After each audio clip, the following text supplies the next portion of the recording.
is whether that was of the suspect who we believe opened fire at Fire Station 81. That is still yet to be confirmed.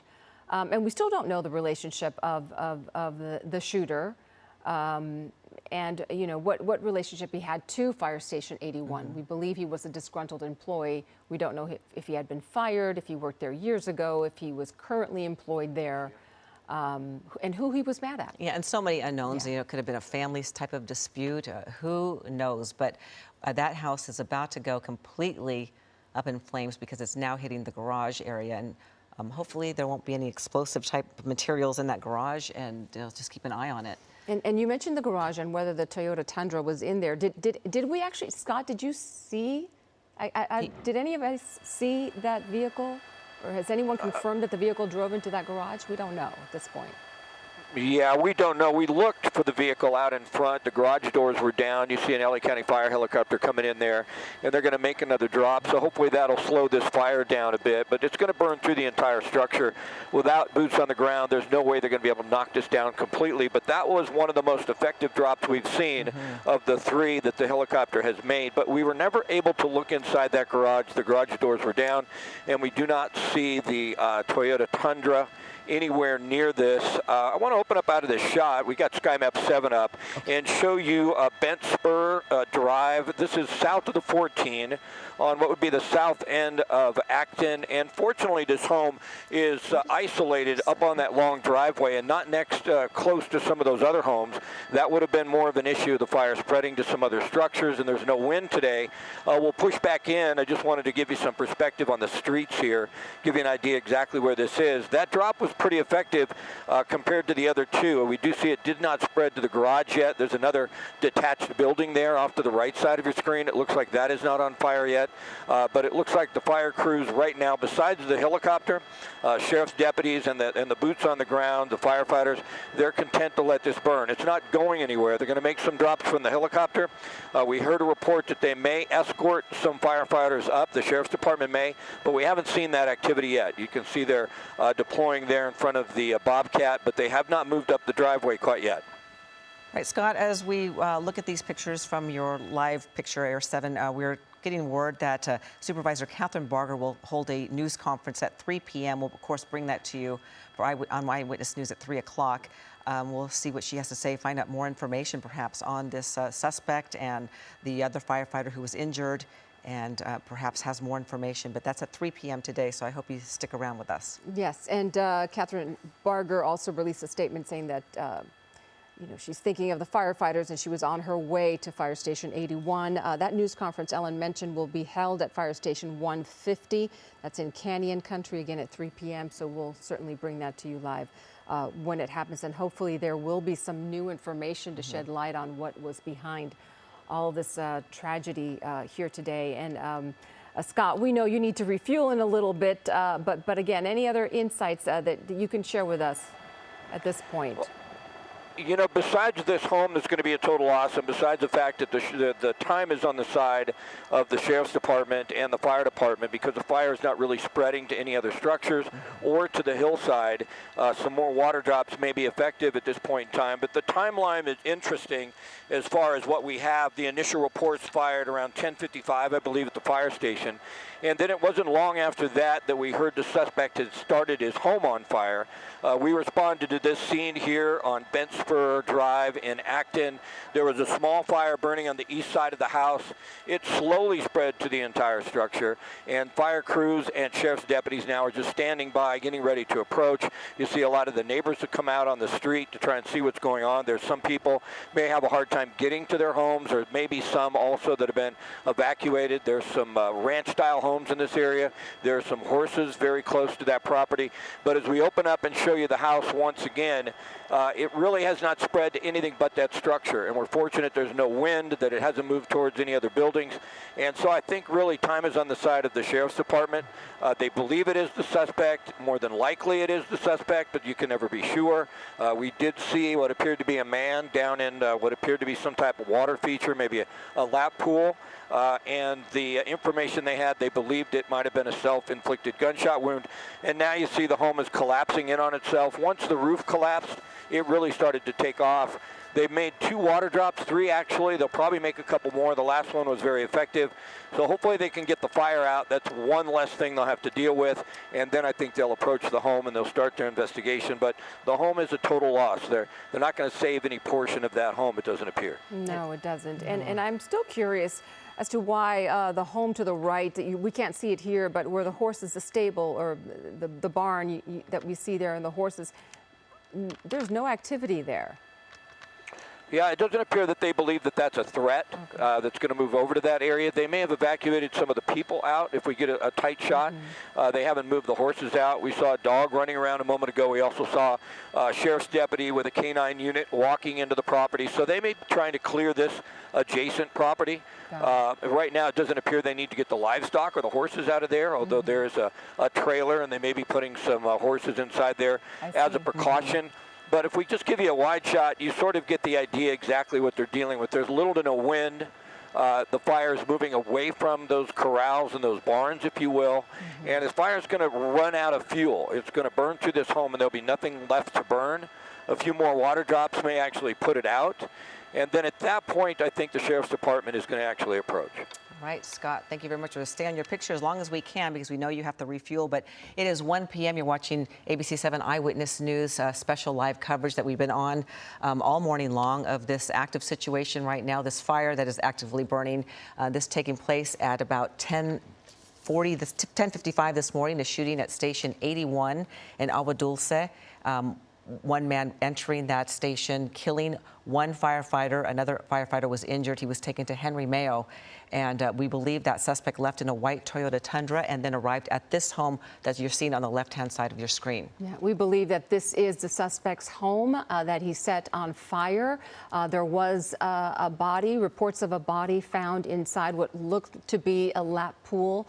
That person taking their own life. We do not know, we haven't been able to confirm whether that person is actually the suspect, but authorities believe it may be. And again, we've been watching this fire spread, and initially it moved very, very slowly and stayed just on the eastern portion of the home.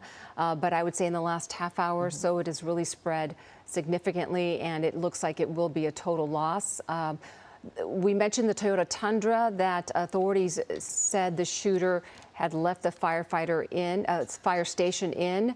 We haven't seen that vehicle. It's possible that it's in that garage.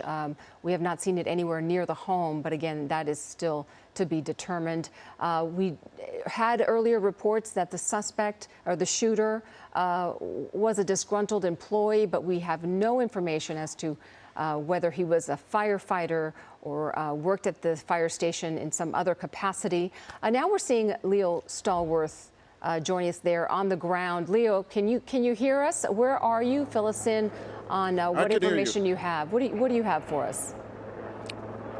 We're on Dent Spur Lane and Bent Spur Lane. I'm sorry, Bent Spur Lane, and I'm with one of the residents who lives on this very street because, as you know, up the street past us in the canyon area, that's where the smoke is emanating from that home that was torched, and that's where a body is. Whether it's the body of the suspect or not, we're not clear about that, but we know that there is a body up there and the home set on fire.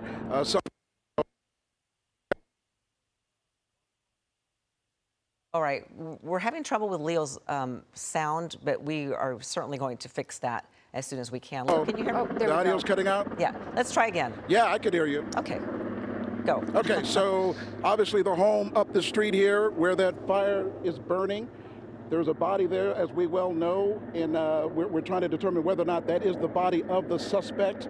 Not clear about that yet. I'm here with one of the residents who lives in this area. He lives on this stretch of roadway, Bent Spur Lane, where there was just an armada of law enforcement just a couple of hours ago here, blocking this entire street. It's still very active here. We're here. There's still lots of law enforcement here. Man, this has to be chaotic for you. And still the smoke from the house, and the fire didn't know what was going on, but didn't see. Hold on one second, sir. Are we on? Are we working or what? What's going on? Down the bottom. Okay. Are we still on? Okay. I'm sorry, sir. Continue. You live on this street, Ben Spur Lane. This is where most of the activity was centered by law enforcement as they trained their eyes and trained their attention on the home just up the canyon area here that was set ablaze, on fire, those water dropping choppers coming in, dousing the flames right now. What do you think about all this? Well, first just heard the helicopters up outside, came out, saw dozens of police cars arriving, and saw the smoke from the house, but not a single fire engine, so knew it wasn't just a house fire, something was up. Then went back in the house, looked at the TV for a minute, and saw that they believe this was a suspect in the shooting of a firefighter, allegedly in Agua Dulce, and chased him here. They were dozens of police, like I said. Nobody had guns drawn. It was serious, but there didn't seem to be an imminent threat. But the helicopter was flying very low over the house and saw that there was a body in the backyard, and they were flying very low, and I believe they had sharpshooters sitting outside the helicopter. And Scary? Scary. We've had big fires come through here before, but nothing like this. It's a pretty safe. Well, the good news is they believe is that home was aflame, that it was not a threat to other homes nearby. Your home is not too terribly far from it. Right, no, there was a big wildfire a couple of years ago, and DC-10 put the whole mountain out right behind that house, and it was right here, but they stopped it dead in the tracks, and we trust the firefighters. When they tell us to leave, we leave. Exactly. I know some of you folks in the neighborhood know each other. Do you know the folks or the person who lives in that home that was set ablaze? To see the exact house, I might have had a kind of a run-in a few years ago with somebody there. I'd have to see the front of the house to be sure. Some houses you can't see right from the road. Okay. What's your name again, sir? Michael May. Michael May, thank you so much for your time, sir. And again, Michael May saying that he may or may not know the person who lives in that home just in the canyon area that was set ablaze. He said he may have had a couple of run-ins with him and greeted each other. He's not 100% sure if that's the same resident who lives in that house up there that's set ablaze. But again, it appears the body is still up there. We have been told that authorities will not go into the home, will not surround that home on foot until those water dropping choppers completely put the fire out, and obviously that's out of an abundance of safety. So for now, I'm going to send it back to you in the studio. Well, thank you very much for efforting that interview, and I know that is such a sparsely populated neighborhood, but here we're seeing more water dropping on top of that house right there, and it's about the 5th one they've done, and it's done a pretty good job. But it looks again like this house is burning itself out. This fire is just burning itself out. Has spread to the garage somewhat. Scott Reif, you know, it's amazing that this garage has pretty much stayed intact, so perhaps that suspect vehicle is there. It is very possible. We looked for it. We never could find it, David and Ellen, but this fire has collapsed the roof of that home. It may be made out of some type of brick or stone or concrete, because the sides of the structure have not collapsed in on itself. It's hard to say, but it's very modern, and it's taken a long time for this home to burn. In the last 4 or 5 drops, there have been 5 water drops. The last couple have been very effective. We want to give you a bit of a wide shot. There was a report that they may approach the home with sheriff's deputies providing cover for the fire department, but we don't see anything that gives us that type of information. Well, there you go. We saw them below. We just don't see any fire crews behind them, but you see now that the Bearcat is moving up this long driveway towards the home, and they are in the process of trying to assess exactly what they're dealing with here, see if there may be any other threats. We'll open up a bit out of this shot. You know, we're always concerned that we could give away the location of deputies as they approach a home, but at this point, that home could not have an active television that is working. No one could actually be inside that structure and watching what we're showing you, so we're not too concerned about that at this point in time. You see Sheriff's Air Rescue 5 on the right side of your screen. They're trying to assess the situation with the crews on the ground, make certain there couldn't be another shooter here. They do believe the suspect possibly shot himself, is dead at the scene, but obviously you have to confirm that, and that will take time. They have to get into this area. They have to clear it. It appears they've gotten some of the horses out of the area. There's always a concern there could be a firefight. If there was another individual here that was armed, you just never know in these types of situations, so they have to take precautions. But as you can tell now, the Bearcat is slowly moving up towards the structure. This has been burning for about an hour and a half or so, I believe, and that's the first movement we've seen with sheriff's deputies actually coming up to the property. Makes sense that with this home burning out, that it'd be really hard to imagine someone is actually in that house at this point. So perhaps that's what they're thinking, you know, just logically, that if someone was in that house, they certainly would have been smoked out by now. Yeah, that, and I believe by now they've gotten a lot of more information as well. They probably talked to any family members of the individual who lived here. They probably have more information on whether or not there could be anyone else inside that home. If they found out other people lived there, they possibly have already made contact with those individuals.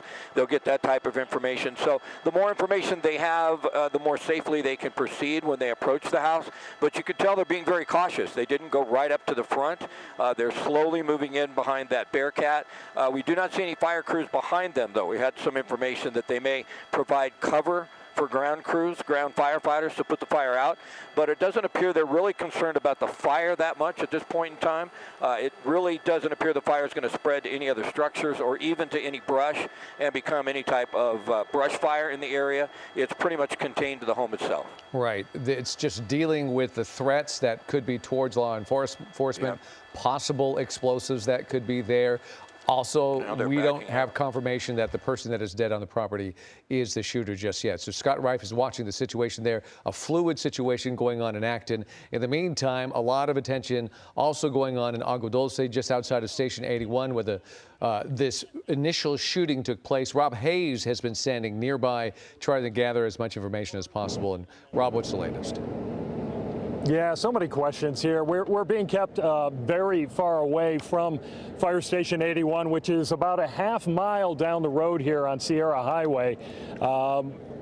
We've been waiting to see if a public information officer, a PIO, would be assigned to the media scrum that has grown in this location here. But again, this area is really locked down tight. We're about a half a mile away from the fire station. The stretch of Sierra Highway is completely closed to traffic. It's about a 1 mile stretch around Fire Station 81. Again, there are a lot of questions that remain. The fire department, the LA County Fire Department, put out a tweet earlier today, and it read, "It is with heavy hearts that the LA County Fire Department confirms that a tragic shooting occurred at approximately 10:55 a.m. at Fire Station 81 in Agua Dulce. The department is still in the process of gathering additional information and are cooperating with law enforcement throughout this ongoing incident." So again, the location where we are right now, pretty stagnant. It seems like the active site right now is in Acton. That's where that house fire is. But we do want to play for you some dispatcher sound. This is what it sounded like, the 911 call coming in right after that shooting. Shots fired, 8710 Sierra Highway, Fire Station 81. It's a white Toyota Tundra, unknown plate. Shots fired at the fire station. One party was hit. A truck was last seen going northbound towards Acton, and possibly a captain and a second, so possibly 3 victims. Now we are waiting for a news conference. LA County Supervisor Catherine Barger has announced that she will have a news conference later this afternoon at 3 p.m. But right now it's a little after 1:11, so it might be a wait before we get any really new information. We're hoping, though, again, that we may get a public information officer up to this scene who could share a little more information about how this whole thing happened, how it really unraveled at Fire Station 81. Back to you guys. Rob, thank you very much. Right now, let's go to Carlos Granda, who's outside Henry Mayo Newhall Hospital, where that injured firefighter was airlifted to. And any word on his condition, Carlos? No word, and likely there won't be any word from here. As a matter of fact, we were just told a short while ago from hospital officials they do not expect to release any information here. As a matter of fact, they're now shutting down this area that they had originally set up a lectern and set up some area here for the press, but now they're saying they're closing it down because they do not expect to release any information from this location. Now, again, as you said, the firefighter is still here. We do have the video showing the firefighter as he was being airlifted. You can see there the helicopter bringing the firefighter here to this location. This is where he was brought to be worked on, to do any surgery that he needs. But again, no information on his condition or how he's doing or any of that, because again, they're not planning to release any information here. Apparently that will all come from that news conference that is scheduled for 3 p.m. where the supervisor, Catherine Barger, and as well as fire officials will be at to give information. Again, right now, they say they do not expect any information from here. But the firefighter is still here in this hospital.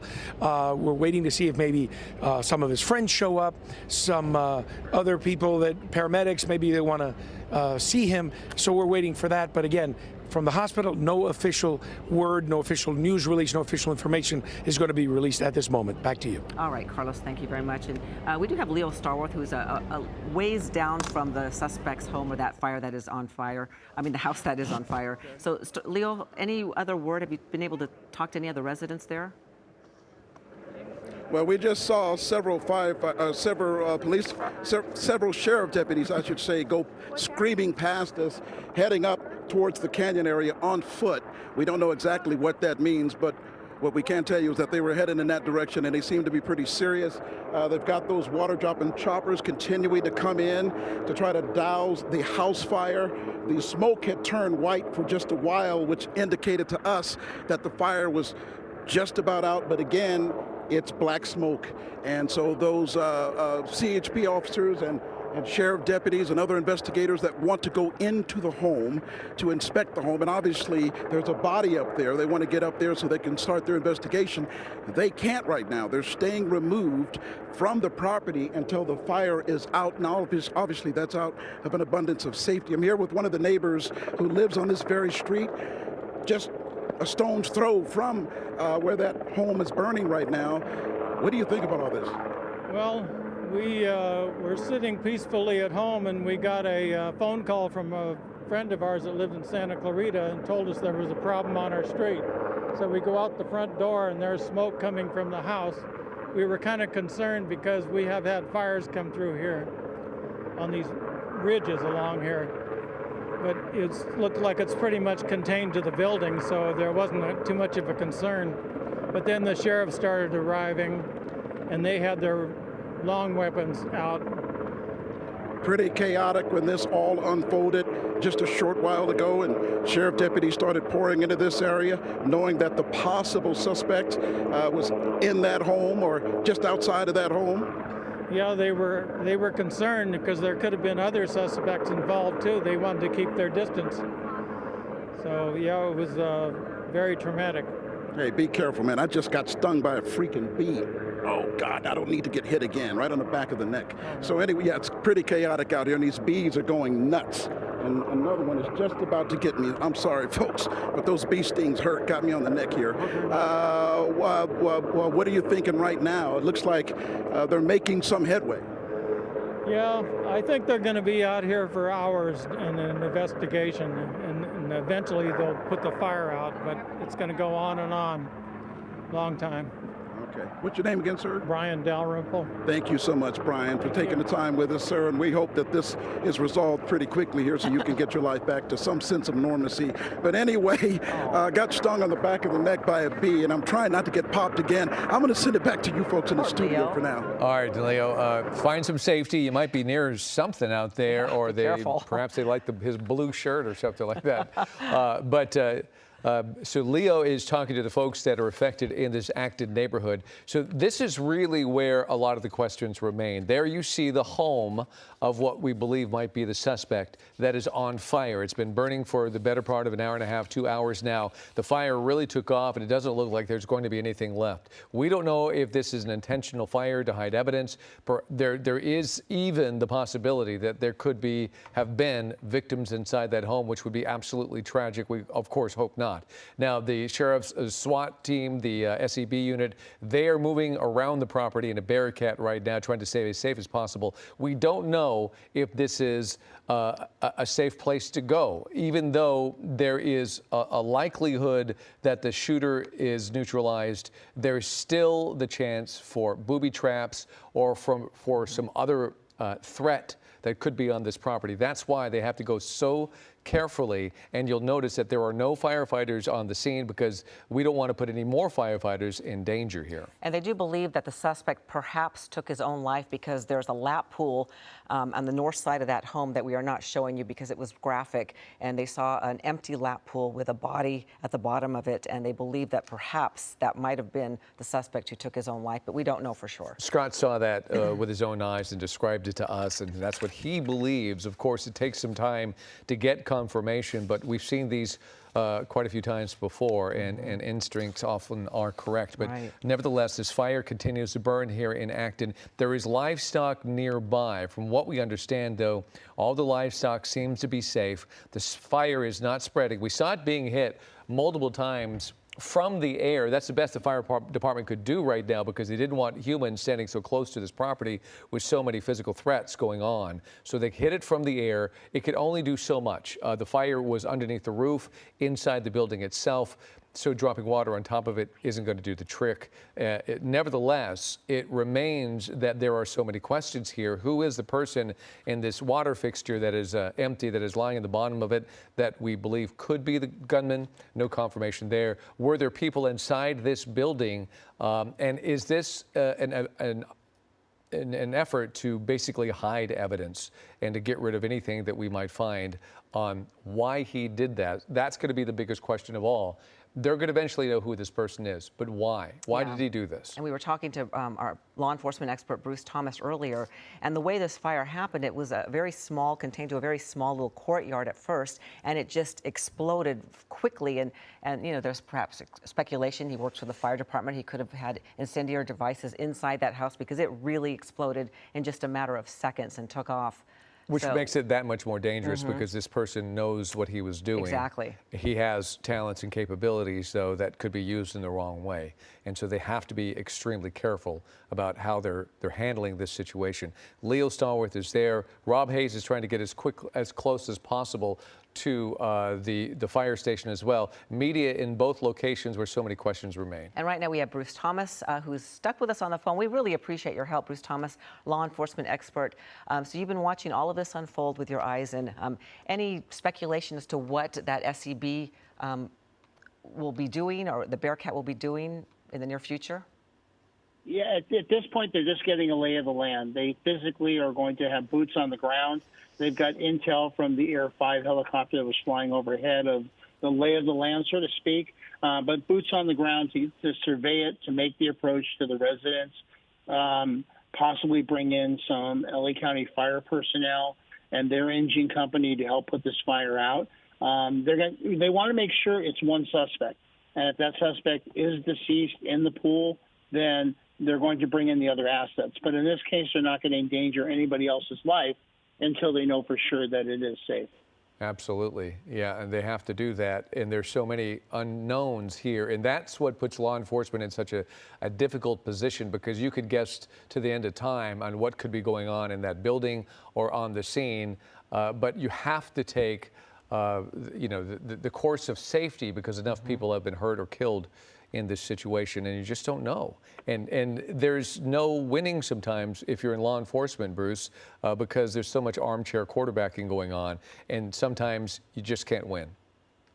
Yeah, and in this case, you have investigators that want to get in there, want to find out what's going on, but they cannot have access to the property, to the house, to the garage, to the vehicle if it's in there, until it is safe and until the fire is extinguished. And also, when they do come on board, they're going to have to wear all sorts of PPE equipment because of the fire, maybe the contaminants in the house. So there's just a lot of layers to this investigation, which haven't even started yet. Such a tough situation, because this person being with the fire department perhaps, and the house lighting on fire, but these people could not approach it and put out the fire because they didn't know the danger that could be in there, and if the suspect was armed and and had set booby traps, like you mentioned. And so it was just a tough situation for them, a no-win. Yeah, very much so. In this case, you got to put the fire out. Once the fire is out, then you can make entry into the house to see if there are additional victims or if there's just one victim in that pool. And then once it's code 4, meaning it's rendered safe, then the investigation will start. Bruce, I'm curious, if everything is lost inside that house, any potential evidence from inside the house, how do you continue on with the investigation? Especially, how do you get to the point where you can answer the question, and why did he do this? You know, that's going to take hours, maybe days. They have interviewed the other firemen at the firehouse, and they'll probably get some preliminary information as to what caused this. Who was this person? Are they known to them, or are they not known to them? You know, we look at firemen. Firemen are the goodwill ambassadors. They're the people you call when you need help, the people you go to. And so for this to happen at a fire station is extremely rare. But they're going to gain all that information. Who was this person? Yeah, it's just a sad situation. There are some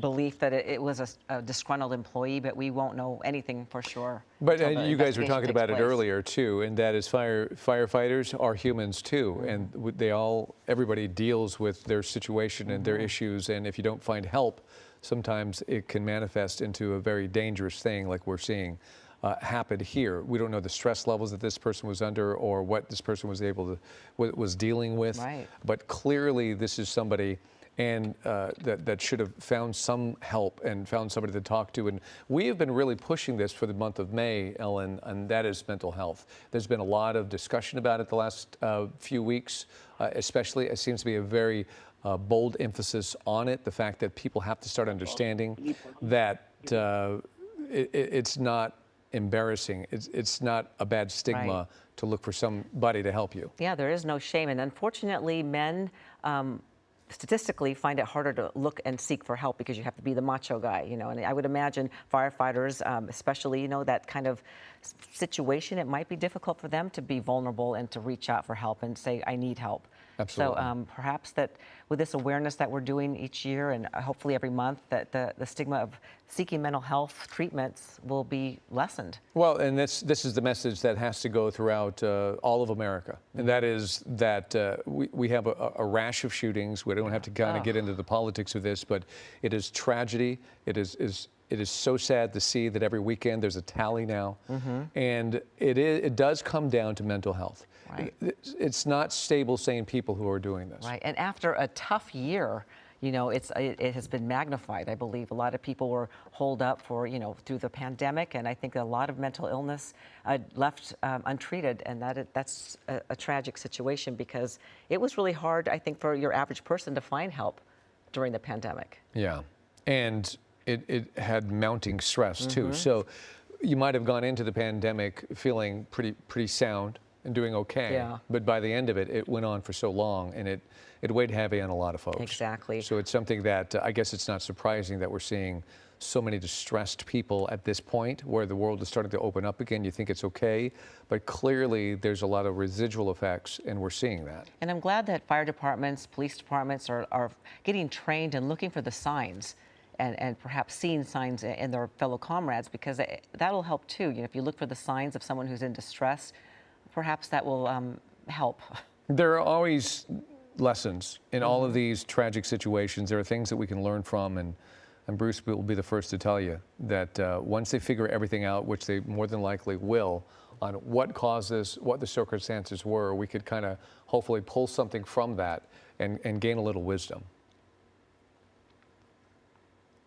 David, you're right on. I mean, I had a tragic event in 1990. And I went and saw the departmental experts on this. And, you know, typically men are babies. I'm not trying to say that, but we don't go to the doctor. We don't go to the dentist. And to seek out professional help like that is not something that they do. We, as law enforcement or emergency responders, we just kind of internalize. And it's so good to talk to a professional and get it out, whether you're a first responder or someone that drives a bus or works in a hospital or works in a factory. You know, reach out for help, and that's why it's so important. My hope is that someday people will look at their mental health the way they look at their physical health. That that there's no difference. It's equally as important. It is. It's absolutely true, though. I mean, we could work on our bodies and be fit, but what are our minds doing? So we have to kind of change the way we approach this. And Bruce, I think it's noble of you to say that you actually sought some help, because I could only imagine. We talk about PTSD. I'm sure, as you mentioned earlier, but I am sure law enforcement, firefighters, they all have to deal with PTSD. There is no way you're going to go home every day and not think about what you just saw. So true. No, and especially as a first responder, you have those routine calls of a dead body call. And I'm not trying to minimize those calls at all, but where you become the family of the victim, arranging to have family members view the body, to arrange for someone to come and take possession of the body. I mean, that does toll on the first responder. I can't imagine. I mean, you have to pick up on their energy and just feel their sorrow, and that's what I feel for Station 81 and all the other firefighters in the area. It's just there's a brotherhood there, and to lose somebody like that. Well, add to what Bruce just described, but add danger to it. Add the fact that your lives are constantly in danger. When it comes to law enforcement, that's obvious, but even when it comes to firefighters, we do the stories all too often about firefighters being killed or horribly injured as they're moving on and doing their job. So all of this has a residual effect.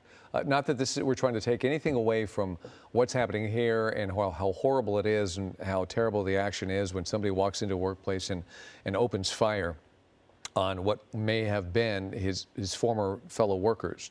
But you still have to get to the bottom of why it happened and if there is a way to prevent it. And that's the more difficult, complex part of these situations that we're seeing going on across our country. And, David, just to interject, and I'm sorry. Oh, no, go ahead, please. David brought up a really good point, and that's like we need to treat our mental health like our physical health. You go to the dental hygienist every few months to get your teeth cleaned.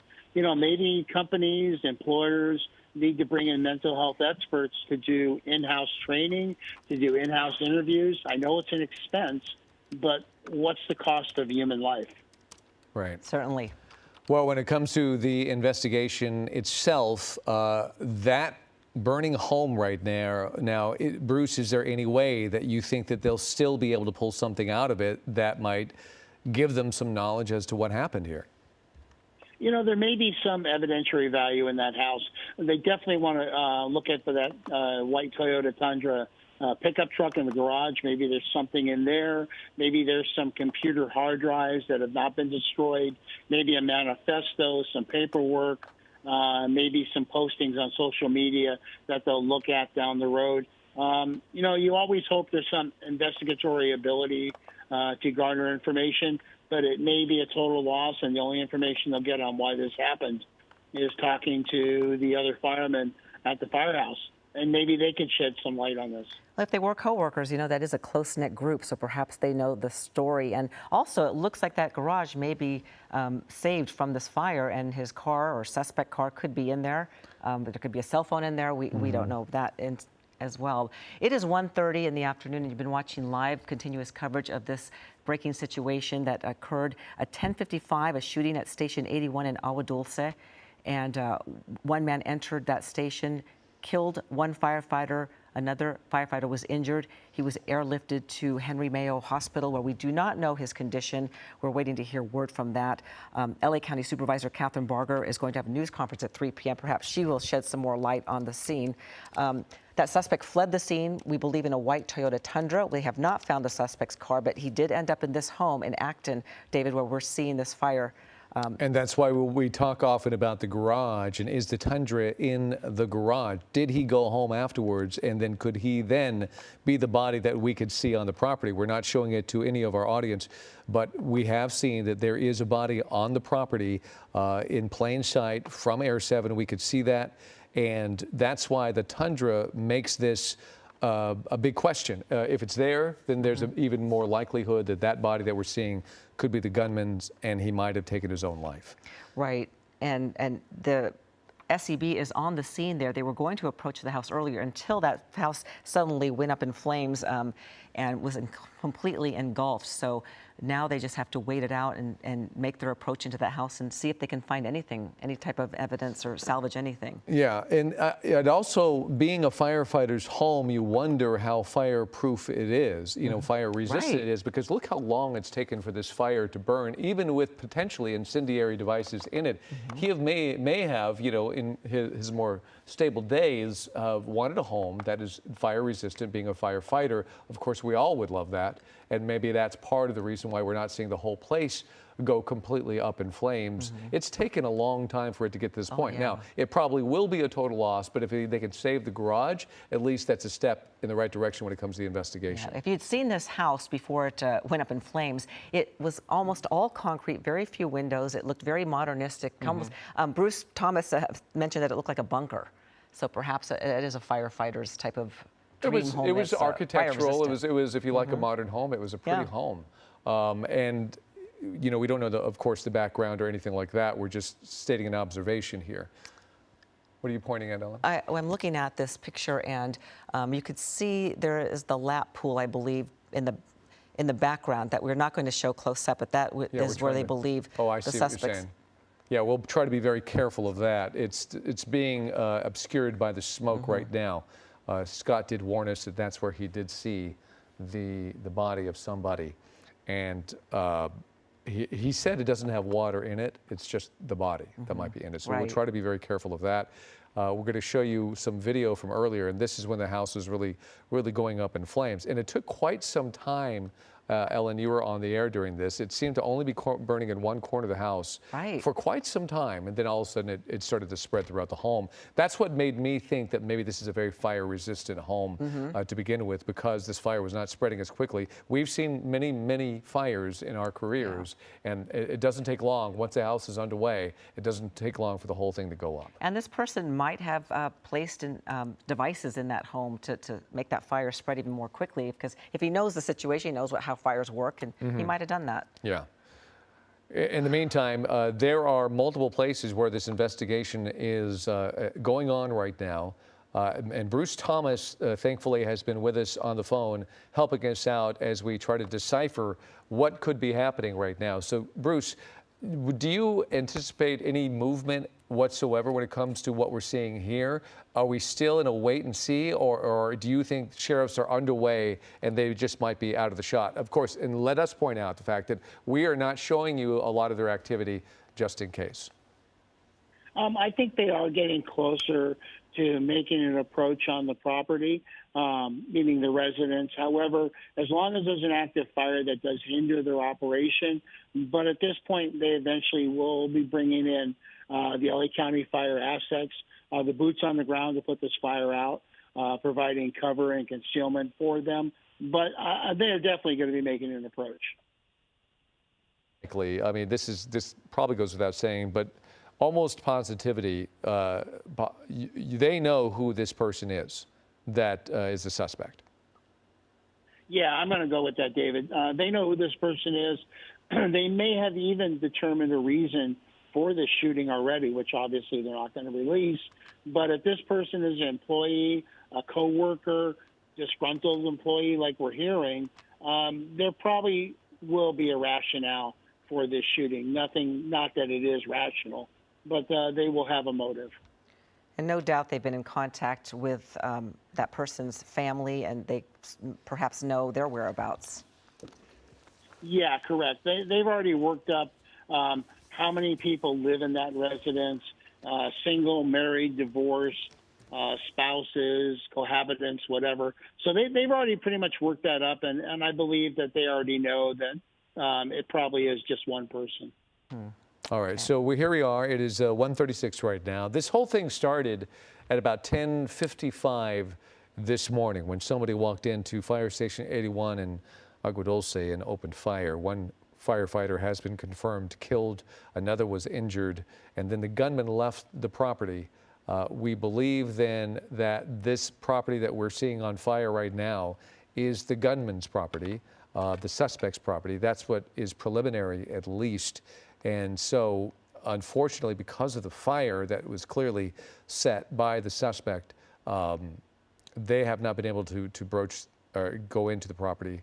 And as a result, things are a bit of a standstill right now. Right, and that's where, and at that property, that's where they saw that emptied out lap pool where a body was discovered there, and they believe, no confirmation that it could be the suspect who took his own life. But we don't know for sure. There are neighbors in the area. They're watching from a distance. Leo Stallworth has been hanging out with them. Of course, if you're living in this neighborhood, you're going to be distressed about what you're hearing. The good news is a lot of these are horse properties and livestock properties. And so from what we understand, all the animals are safe right now. The fire is not spreading. In fact, as you could see, because there isn't a whole lot of brush in the area, luckily, any danger of this spreading is pretty minimal. Pretty good brush clearance, thankfully. We're going to go to Leo Stallworth, who is on the ground there, a little more activity happening. Leo, what can you tell us?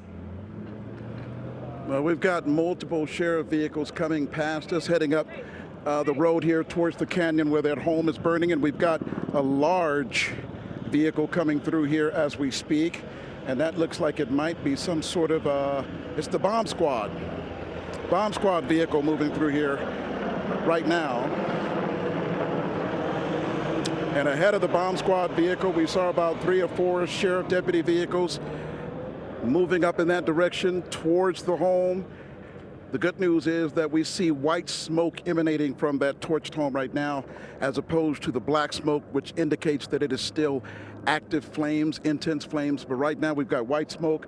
So those water drop-in choppers have been doing a very good job making those precision drops on that home to douse the flames so that firefighters can get in there and do their work. And so investigators can get up there and do their work. And they can obviously get to that body and then began their investigation. And again, you saw those vehicles coming past us, including the bomb squad vehicle, which means that probably before, what are we looking at here, Jamie? Oh, we got a chopper, a sheriff's helicopter coming in. Are they getting ready to make another drop here? I can't see because my view is obscured by trees, but I'm going to try to get around there. Looks like they're getting ready to make another drop, perhaps. Oh, that's a sheriff's department vehicle. Chopper hovering overhead, which can indicate multiple things. Whether or not that means that those sheriff deputies on the ground, those investigators on the ground, can now start moving towards the house, that remains to be seen. But with the bomb squad getting up there, obviously there's some indication that before sheriff deputies and investigators can get into that home, perhaps the bomb squad will get in there to make sure that there's no devices that can spark some sort of explosion. I think Ellen mentioned that just a few minutes ago about whether or not there could be other types of material in there, explosive types of material in there. And right now, I've been hanging out with some of the neighbors who live on this street, not terribly far from where that home is burning. And obviously, they are quite alarmed seeing this sort of activity and chaos in their own backyard. We talked to one of them just a short while ago. Let's listen to him. Well, first just heard the helicopters outside, came out, saw dozens of police cars arriving, and saw the smoke from the house, but not a single fire engine, so knew it wasn't just a house fire, something was up. Then went back in the house, looked at the TV for a minute, and saw that they believe this was a suspect in the shooting of a firefighter, allegedly in Agua Dulce, and chased him here. They were dozens of police, like I said. Nobody had guns drawn. It was serious, but there didn't seem to be an imminent threat. But the helicopter was flying very low over the house and saw that there was a body in the backyard, and they were flying very low, and I believe they had sharpshooters sitting outside the helicopter. And scary? Scary. We've had big fires come through here before, but nothing like this. It's pretty safe. And just when we thought we were making some serious headway, we've got thick black smoke emanating from that burning home yet again. Just a second ago, it was all white smoke, and from our fire training, we know that when there's white smoke, that means the fire is just about out. But then again, there can be hot spots that can spark another resurgent blaze, and maybe that's what we're looking at. But it's black smoke again, and those we got another water dropping chopper coming in. Sounds like overhead. You heard that interview with one of the residents who lives on this very street, not terribly far from where this home is burning. We talked to another neighbor who says he's not 100% sure, but he believes that he may know the resident or the residents of that home and believes that he may have greeted them a couple of times. Let's hear from him. We're sitting peacefully at home, and we got a phone call from a friend of ours that lived in Santa Clarita and told us there was a problem on our street. So we go out the front door, and there's smoke coming from the house. We were kind of concerned because we have had fires come through here on these ridges along here. But it looked like it's pretty much contained to the building, so there wasn't too much of a concern. But then the sheriff started arriving, and they had their long weapons out. Pretty chaotic when this all unfolded just a short while ago, and sheriff deputies started pouring into this area, knowing that the possible suspect was in that home or just outside of that home. Yeah, they were concerned because there could have been other suspects involved too. They wanted to keep their distance. And one of the biggest things that residents in this neck of the woods were obviously concerned about when that fire took off, burning that home, was whether or not those flames would somehow reach their homes. But they got good news from firefighters in the area, setting up structure protection to make sure that no other homes in the area were threatened, and that appears to be the case, at least up to this point. And every time we think that that fire is just about out again, the black smoke comes back and indicates that there's still active flames in or around that home. And this is what's delaying the investigation for those sheriff deputies and other investigators who want to get into that home and begin their investigation. And of course, they need to be able to get to that body as part of their investigation. But for now, they're going to have to wait it out. The bomb squad, as we showed you just a short while ago, the bomb squad vehicle moving past us along with multiple sheriff department vehicles heading up in that direction towards that home. And perhaps the bomb squad will inspect the home once the flames are out to make sure there's nothing in there that could ignite some sort of explosion. So that's where we are right now. Investigators being very cautious, being very safe.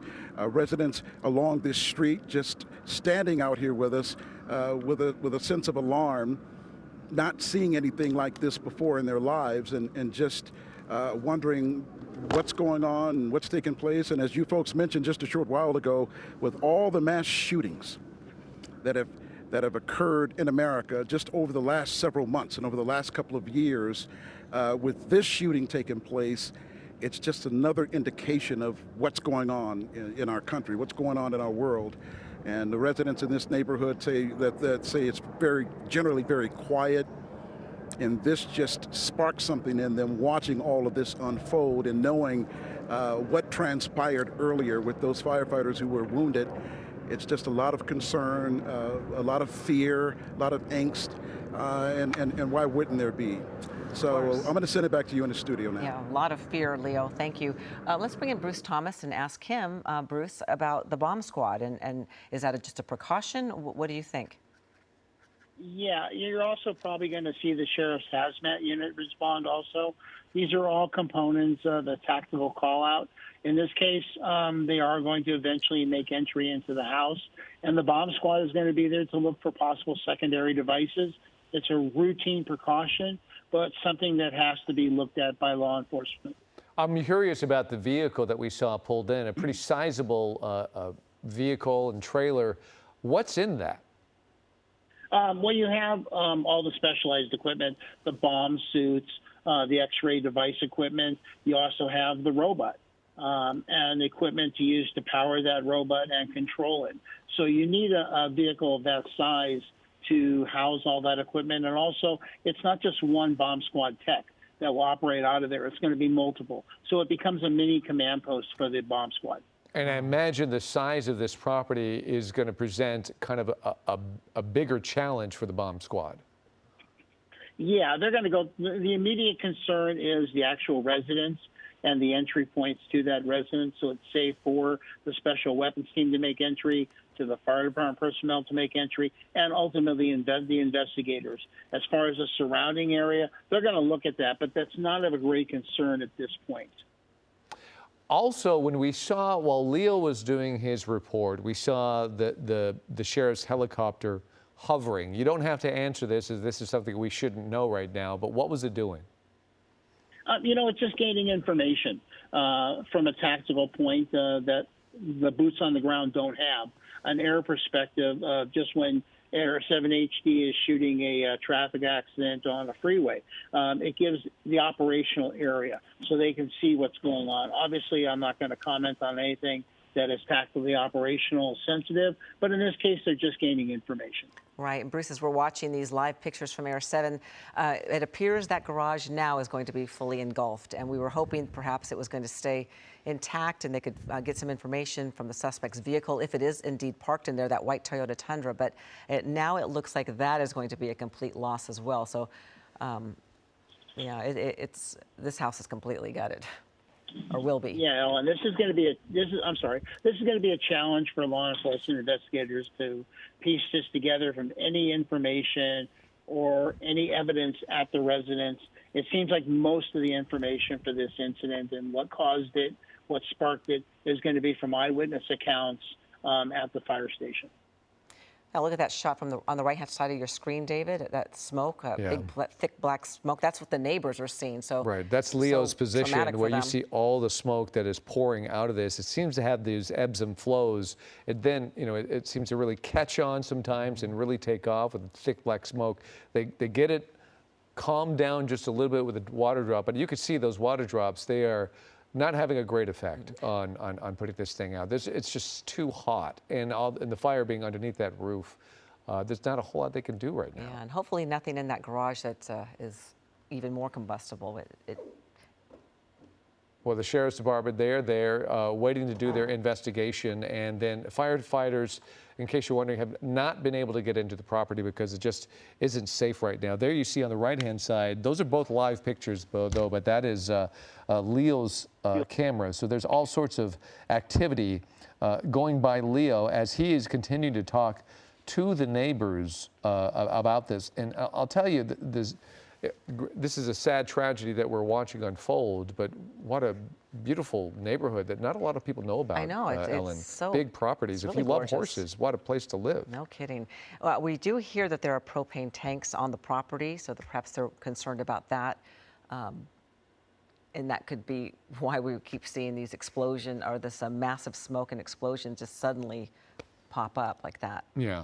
Okay, so there's a lot going on here. SCB has been there. There is a Bearcat on the property as well as they continue to canvass throughout the area. But we don't want to also forget what's happened in the fire station itself, where one person was killed, another firefighter was injured. An investigation is going on there.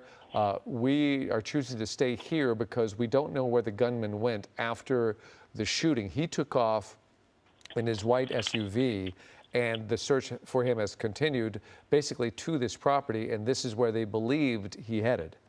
Right, and they believe also that he took his life at this property because there is a body on the premises there.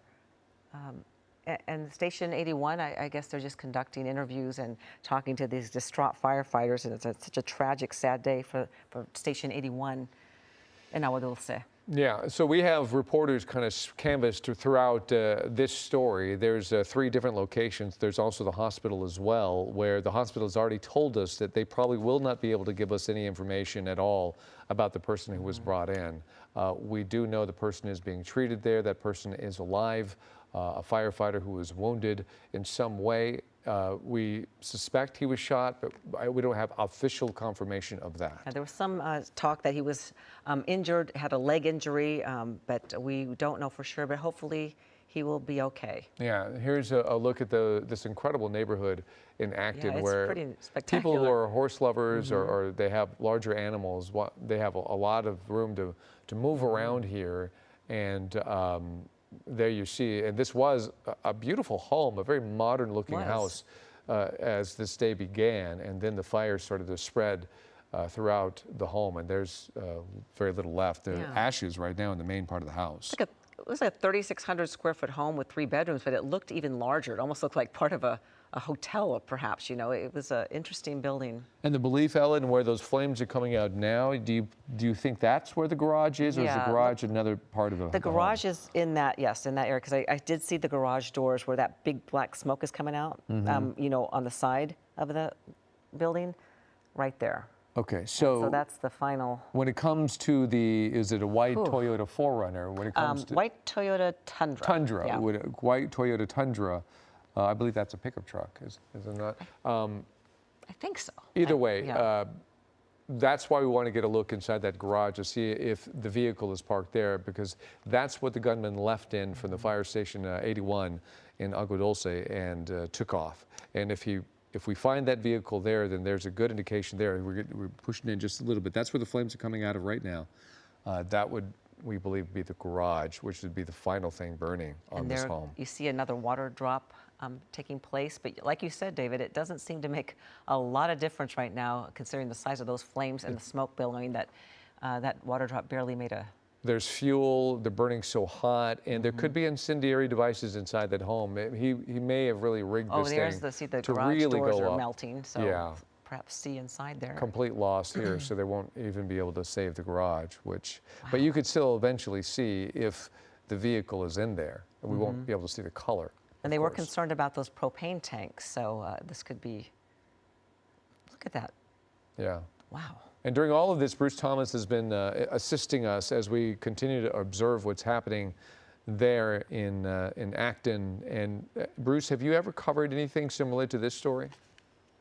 No, I mean, I've seen, you know, incidents where when we had when Deputy Sorensen was shot and killed up in Santa Clarita on an ATF raid that kind of went south. They allowed the house to burn only because the suspect was in the house by himself, had multiple weapons, ammunition, and so at this point it was safe just to let the house burn and then make the approach later. So this is similar to that, but in this case, no, this is unique. Yeah. You can see how fire resistant this home was supposed to be. You know, you can see the walls standing intact there, and it didn't have a lot of brush around it. Really great brush clearance. It had a strong roof. It looked like a very modern roof. So. Yeah. So as we mentioned, this investigation is going to be going on in multiple locations, the other being Agua Dulce, where Station 81 is. Rob Hayes has been nearby. He can't really get too close to the facility, but Rob, what are you gathering out there? Yeah, I mean, there isn't a whole lot to gather right now. We're about a half mile away from Fire Station 81. You could take a look down the road here, give you an idea how far back they have us crammed in over here on the highway, Sierra Highway. One thing we've noticed, the amount of vehicles in front of the fire station has dropped probably about half from the peak probably an hour or two ago. But you know, right now we're just waiting for any kind of information we might get. We've talked with the CHP, hoping they can get a public information officer up here, a PIO. They requested one, but still have not had one show up here. There is going to be that 3 o'clock news conference. Catherine Barger, the supervisor, LA County supervisor, will be holding that at Station 150 in Canyon Country. But you know, we should say that the fire department did put out a tweet earlier today and pretty much acknowledging the shooting. It's with heavy hearts that the LA County Fire Department confirms that a tragic shooting occurred at approximately 10:55 a.m. today at Fire Station 81 in Agua Dulce. The department is still in the process of gathering additional information and are cooperating with law enforcement throughout the ongoing incident. Now, we do have sound as well from the 911 call that went out immediately after the shootings at the fire station. Shots fired, 8710 Sierra Highway, Fire Station 81. It's a white Toyota Tundra, unknown plate. Shots fired at the fire station. One party was hit. A truck was last seen going northbound towards Acton, and possibly a captain and a second, so possibly 3 victims. Again, so we're just waiting right now for that news conference to start at 3 o'clock with Supervisor Catherine Barger. We also hear that the Sheriff, Alex Villanueva, will be there as well. We assume that is where they're going to start really releasing more information about exactly what happened during the shooting. We'll throw it back to you guys. All right, Rob, thank you very much. And as you're looking at the right side of your screen, that is the road leading to Station 81, and there you have the house, we believe the suspect's home, and that is located at 2600 block of Bent Sur Drive, and that is in Acton.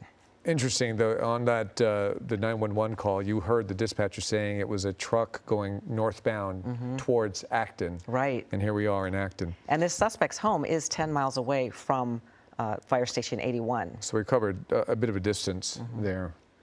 But that's what we have.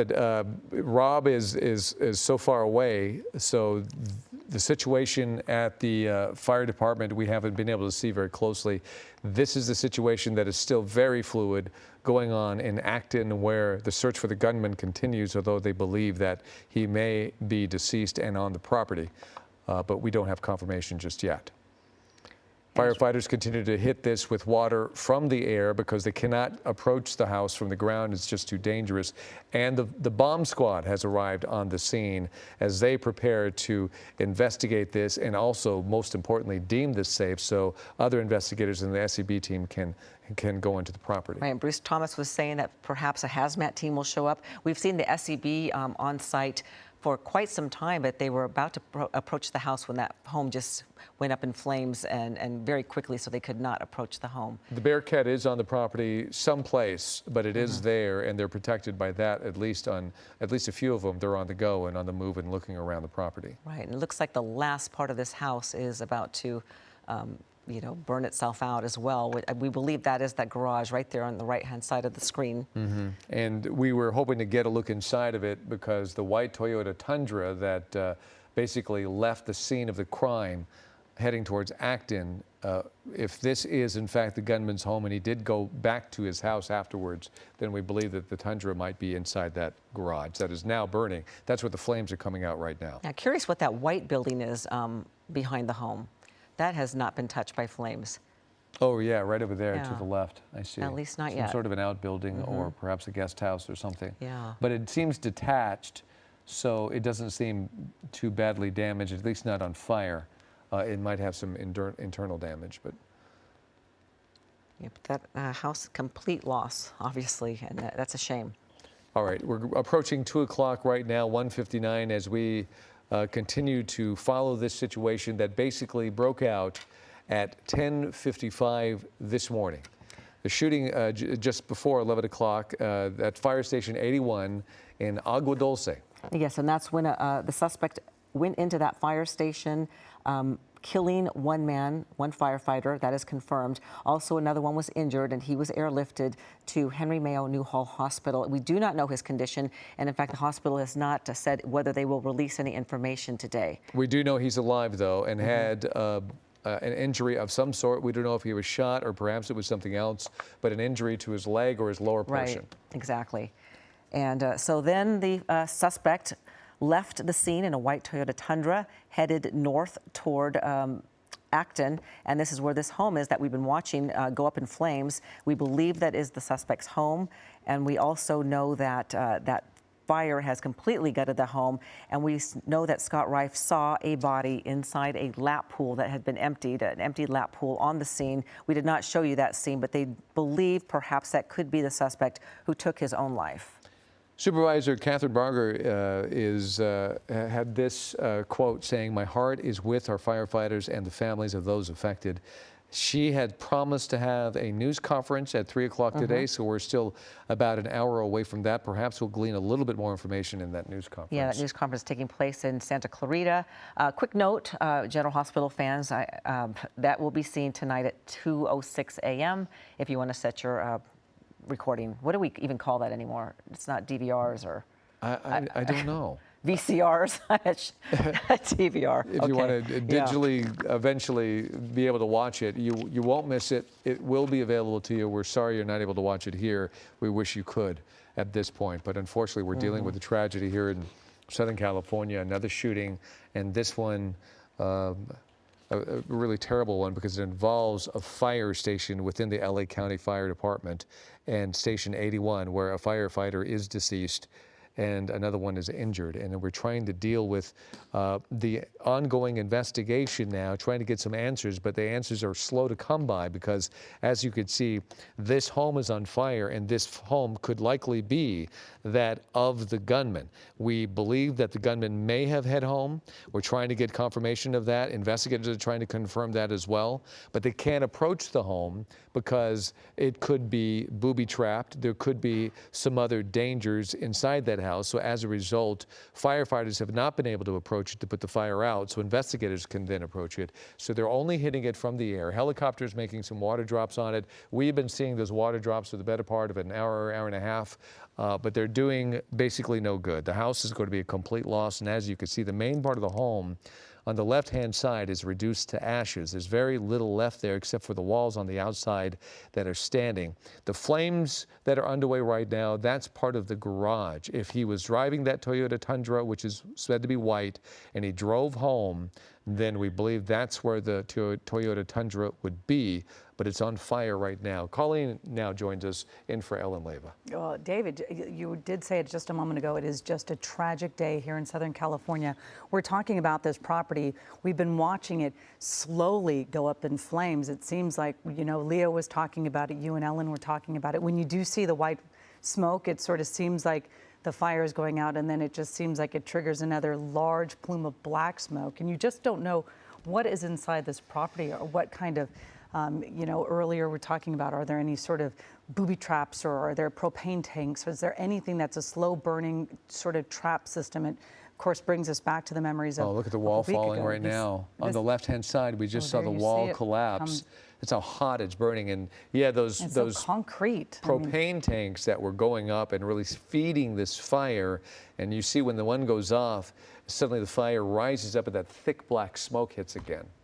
Boy, but this is a very hot fire. Those walls collapsing now. Even the walls on the outside, which were the only things left standing, are starting to crumble. Well, it's very hard for the firefighters in general, because we're so used to seeing the firefighters on the ground fighting the fire and being able to use the hoses and their ladders. And they're totally reliant on the helicopters and the air assault.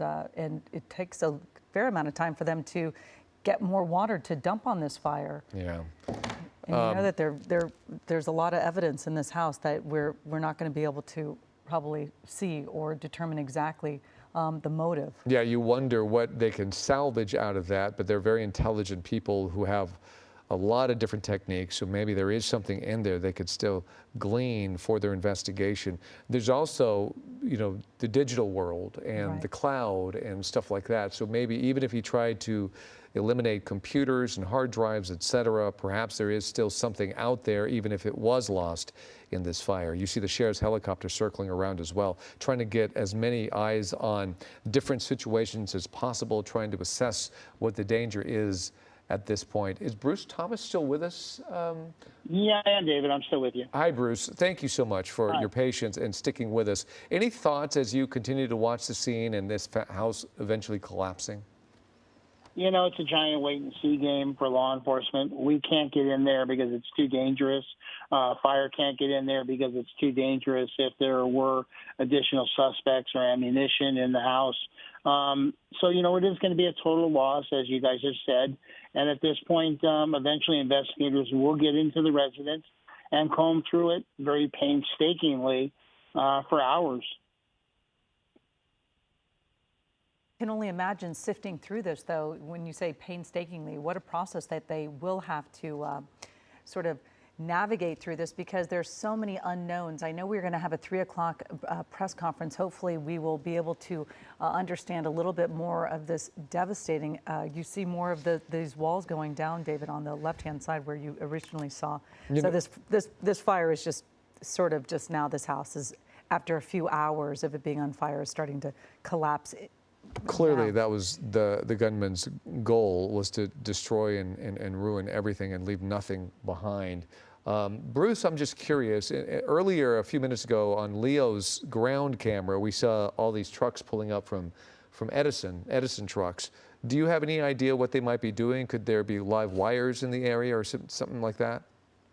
Yeah, I'm going to make an assumption here, not knowing what Edison does to that extent, but I'm going to say they're probably cutting off any type of service to the house, just as Southern California Edison would possibly respond to cut off service too.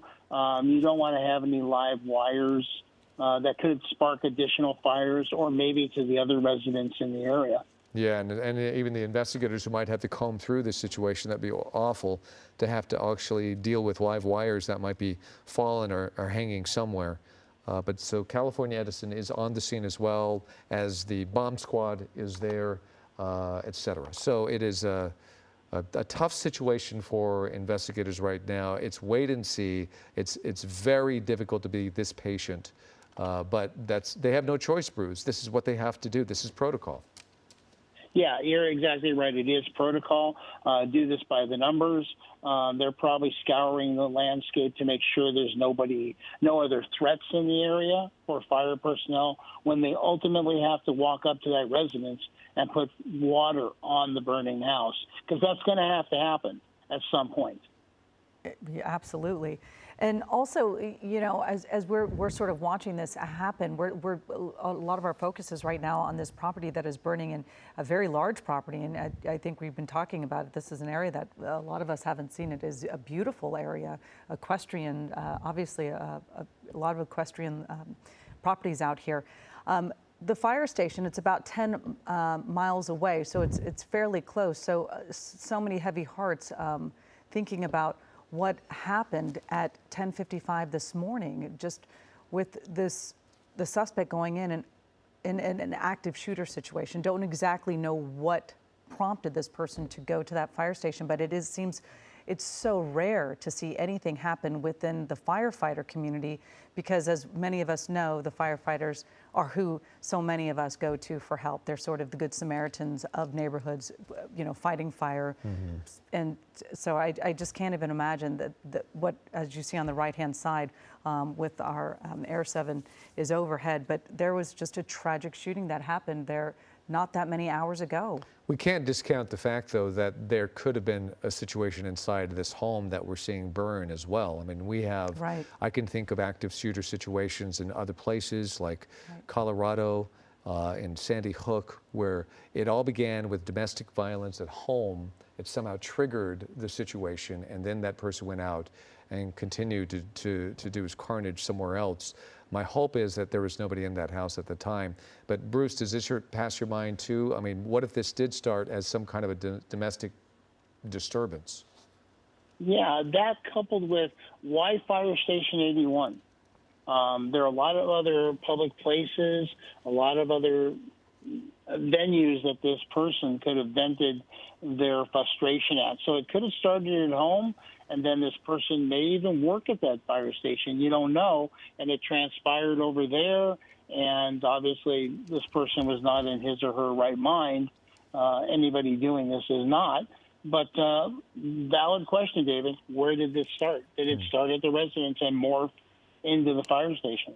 Yeah, and we do so many stories about domestic violence that it's so prevalent, and sometimes, as we've seen in other stories, sometimes it does get triggered with domestic violence. So we have Chris Christie in Air 7 HD over the scene right now, and he is getting a glimpse of what's happening. So many things have been happening, but the investigation is still stalled. Let's check it with Chris.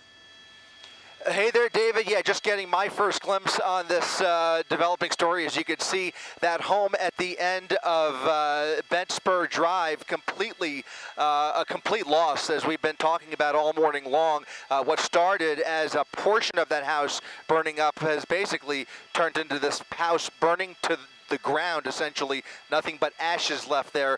A good portion of the right side of your screen there, I believe, is near the garage, if I'm not mistaken. That appears to be the last major part of the structure to go up in flames, and you can see that is where the heaviest flames are. Still no sign of any firefighting activity over here other than the occasional water drop that we observed earlier. And if you look near the top left-hand corner of your screen, that appears to be the lap pool where we believe there is a deceased person in there. And of course, lots of details yet to be explained as law enforcement tries to gather more information on the motivation and what other what other surprises this suspect may have left behind. But right now, it looks like this house is obviously, from this picture right here, a complete loss. Yeah, it's going to be a complete loss, that's for sure. And then I'm sure, as you know, there is a body that's visible from the scene from your vantage point. Obviously, we're not going to show that on the air, but there's so many questions around that situation, as well as if the Toyota Tundra is in the garage, which is burning right now. There's a lot going on here and a lot to decipher, but look at that. Nothing but ashes are left of this home. It's taken a long time to burn. And my assumption is that this home was probably somewhat fire resistant, being owned by a firefighter. We've seen homes go up in flames and they go quickly once they're up in flames. This one took hours. Yeah, and it's worth noting that some of these neighboring properties were evacuated earlier just in case this fire got out of control and extended into the brush, but you can see lots of brush clearance, and it does look like those properties are now safe. Some neighboring residents with their horses still making their way out of the area as law enforcement moves into the area, including the bomb squad, which eventually will be the first personnel to enter that property, one would presume. Also, as Bill Thomas was mentioning, one can imagine that the gas has been shut off at this property. I can also say that the LA County Public Works Department has released a traffic update now, a road closure on Sierra Highway between Boiling Point Road and Sierra Vista Drive. That is now in effect there. So Sierra Highway now partially shut down still, even as we get into the late afternoon hours. Lots of law enforcement getting into position to eventually begin their investigation and clear this property. We don't know, again, what else is left, what in terms of evidence or any other victims may have been left inside that home.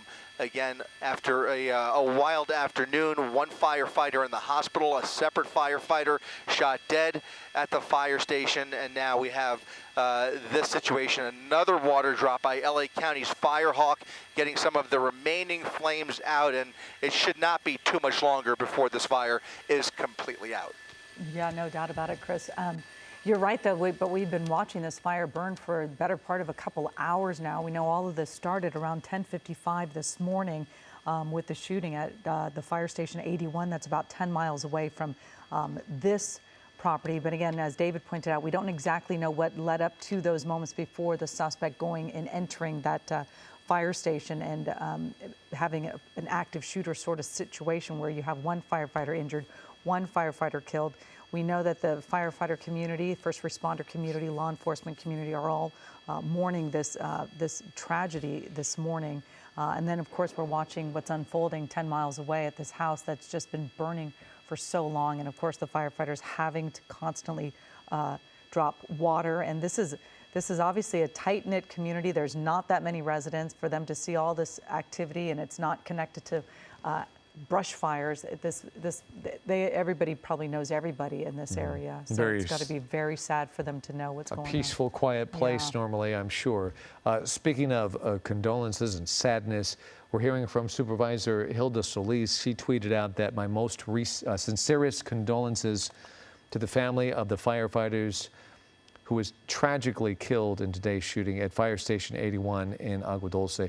My thoughts are with our LA County Fire Department family. At my direction, flags will be flown at half staff at all county buildings. That coming from Supervisor Hilda Solis, and there's a look at the tweet that she just put out. So this certainly has everybody's attention as people try to deal with the fact that not only is this a sad tragedy, it's a tragedy that specifically hits the LA County Fire Department.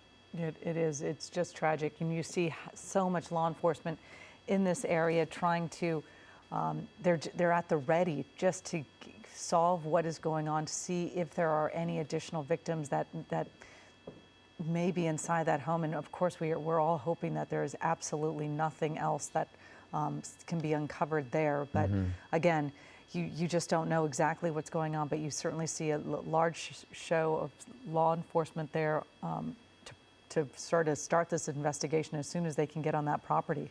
Yeah. We were giving you a little bit of a look at the neighbor's property, and there's the property that has all of our attention. But the neighbors here, they had a lot of horses. There are still some horses there. We saw some just a second ago being moved out of the area, but these horses appear at least to be safe right now. And hopefully the bomb squad can get in there and deem as much safe as possible so this investigation can get underway. It does look like that little part of the home, it might be an outbuilding, it might be a guest house, is going to survive this fire right there. It looks a bit detached. Maybe it's like a pool house of some sort that could be attached to the pool, but it seems to have survived the fire, but nothing else looks like it's going to survive the fire. Oh, now I do see, now that the smoke has gone away, I do see that water structure that Scott Reif was talking about, and inside there, you don't see it from this angle, thank goodness, but inside there is said to be the body of somebody. And so that's that little canal that's right there at the middle top portion of the house that might have somebody inside of it. But they can't get close enough to it right now while the fire burns and the house has not been deemed safe. There is a little spotlight. Thank you, guys.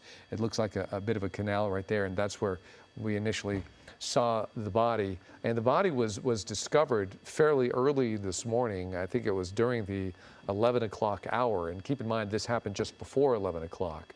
So it happened rapidly. Yeah, absolutely. And also something that, you know, these residents here are obviously worried about any sort of brush fires. The weather, thank goodness it's not crazy, strong, powerful winds happening through this area with the high temperatures. I mean, it's warm outside, but it's certainly not, thank goodness it's not one of those high fire danger days. Yeah. There's a lot of brush clearance in this area, thank goodness, and they seem to know what they're doing when it comes to that situation, and being horse property too. They want to keep their animals safe. But that's the fire, that's what's burning right now, and we have Bruce Thomas with us as well, who has been watching this on the phone.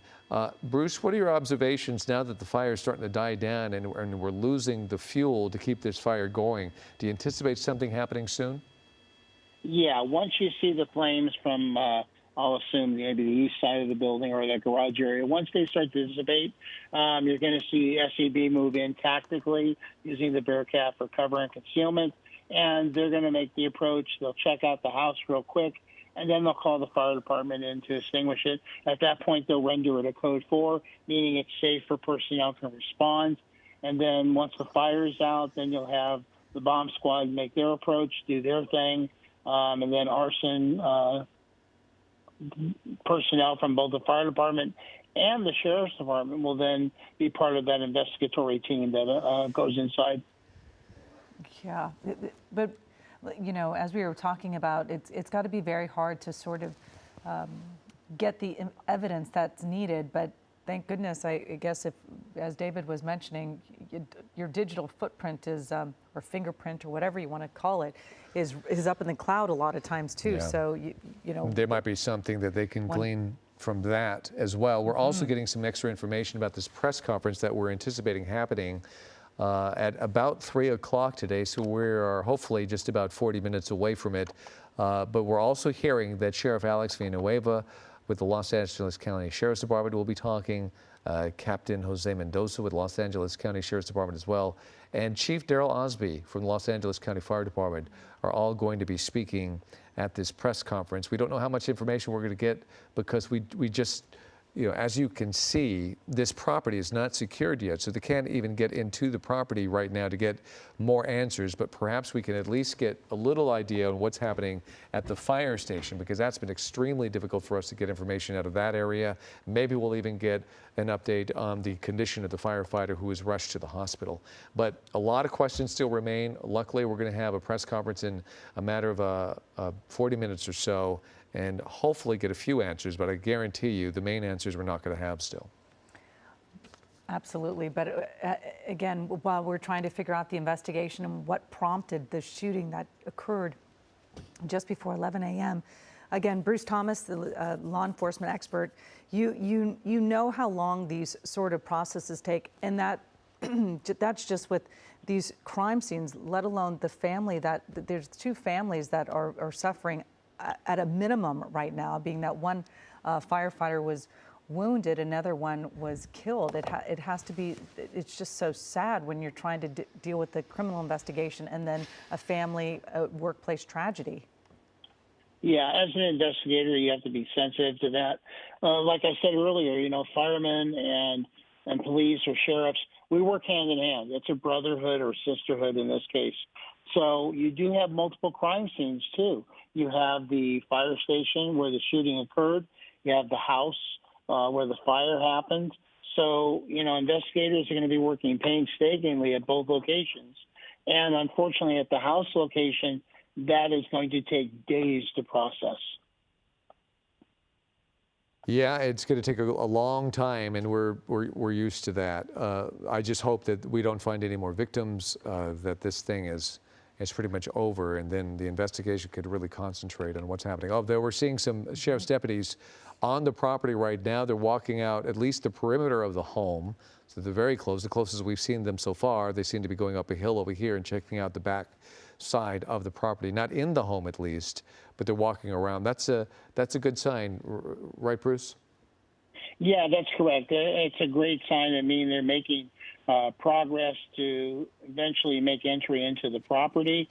They are deeming it a little less risky.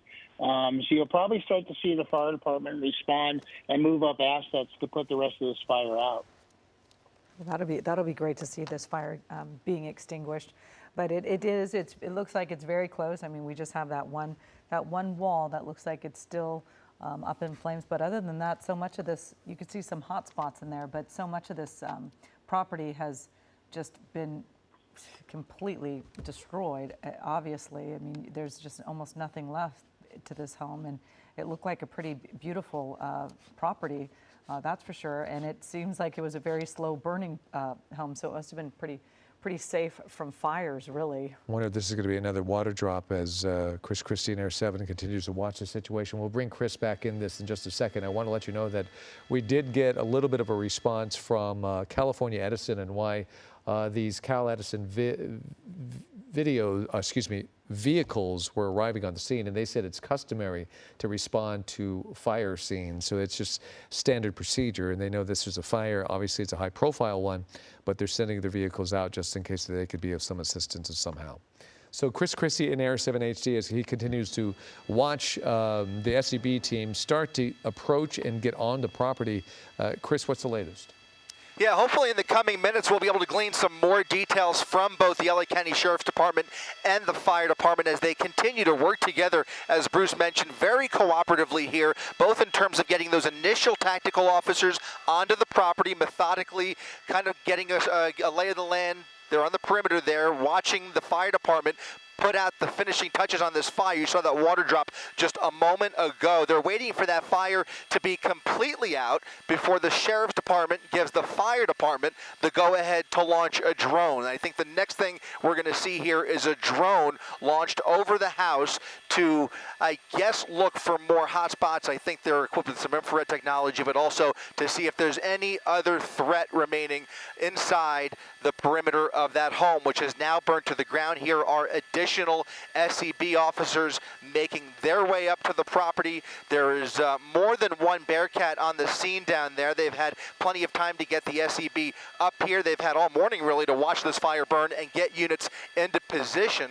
It's kind of in a sweet spot because aside from the SCB, you also have Bearcats with trained officers on standby 24 hours a day, one in Palmdale, one in Santa Clarita. So they were able to make their way out here very quickly in the moments after the shooting and after this fire was ignited. And now they have a plethora of personnel on standby ready to begin that investigation, that initial walkthrough. They will clear the house. They will use the drone technology to determine if there's any other threats, and then they will begin their investigation. And hopefully soon after that, we will get much more information in terms of what they are, in terms of what the investigators are working with, and maybe they can even access that deceased body in the pool. If there's a cell phone down there, that would be of great value to investigators. All sorts tools at their disposal, and sometimes it's really unbelievable the amount of evidence, forensic evidence, that can survive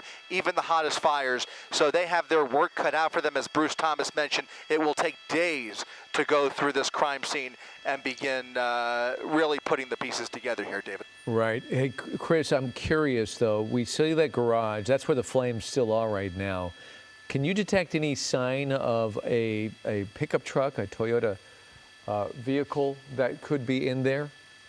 Yeah, we'll go ahead and push in real tight on that garage. It at least appears to be the garage. I saw what appeared to be a vehicle further away from the home that looks like it was lost, but from this vantage point, yeah, it does look like there's a truck right there. Top right-hand corner of the screen, there's at least one vehicle. You can make out the cab of that truck. That's the front windshield where the flames are burning from the front of the hood, and you can see the rear of the pickup truck off to the left there. So yeah, it does look like there is a pickup truck in that garage, and then just above that, possibly a second vehicle with a sunroof, if I'm not mistaken. A little bit difficult to tell, obviously. They are unrecognizable, but it does look indeed as if there's a pickup truck in that garage. That piece of the garage there is really the last remaining portion of the structure to burn up. It looks like that guest house was able to survive, and now we have more tactical officers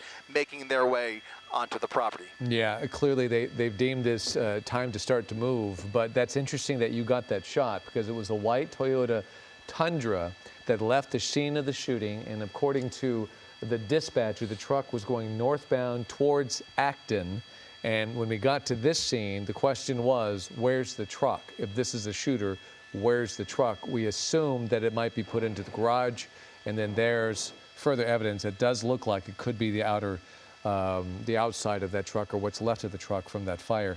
Let's bring in Bruce Thomas back now. And Bruce, we see a lot of activity, physical activity, teams of SEB deputies on the move. What's going on right now?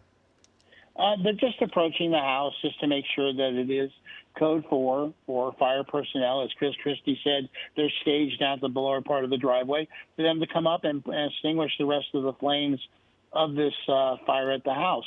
It's just a tactical operation. They're in no rush to do anything. They're just going to methodically approach the house, cover, concealment, render it code 4, let the fire personnel come in and put it out.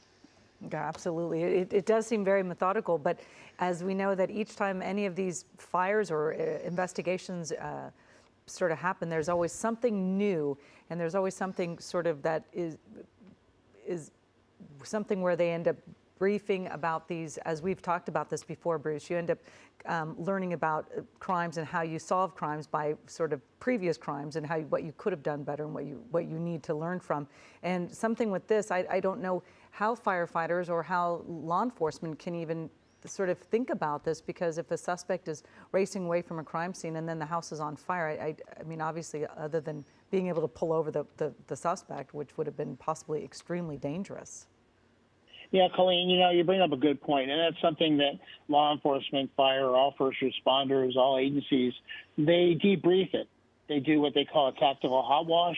They talk about their response. They talk about how they brought personnel in, how they solved the crime scene, those type of things. So these are all talked about, but in this case, I don't know what law enforcement could have done differently or what the fire department could have done differently. I think, you go back to what David was talking about earlier about mental health preparedness, weapons, all those things. Those are all bigger components of a larger conversation. Yeah, a very complex conversation that's very difficult, but clearly needs to be had as we continue to see more sheriff's deputies on the move on the outer perimeter of the house. They're moving their way around it now.